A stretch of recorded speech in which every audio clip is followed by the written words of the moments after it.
Pašā jūras krastā, netālu no Slokas Talsu autoceļa, kāpās un koku puduros ieslēpies atrodas Kaugurciems. Ar neregulāru ielu plānojumu, kas veidojies kādreizējo ceļu un celiņu vietā, ar zvejnieku mājām un jūru, kas vētrainos rudeņos un skarbos pavasaros mēdz nākt šejieniešu mājās, teju pa durvīm iekšā.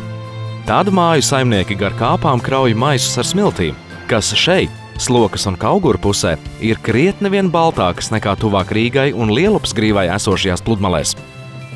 Kaugurciemā joprojām var redzēt zvejnieku mājas, tādas, kādas tās šeit atradās tolaik, kad Kaugurciems bija Jelgavas puses ļaužu un Ulmaņu laiku Rīgas zelta jaunatnes iecienīta atpūtas un peldu vieta. Šeit vēl ir un arī tiek likti lietā kādreiz ik zvejnieku sētā bijušie zemes pagrabi.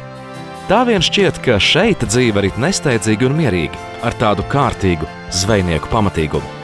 Un absolūti nekas neliecina, ka tikai dažus simtus metru tālāk dun nemierīgais Kauguru dzīves ritms. Uz tikšanos Jūrmalā!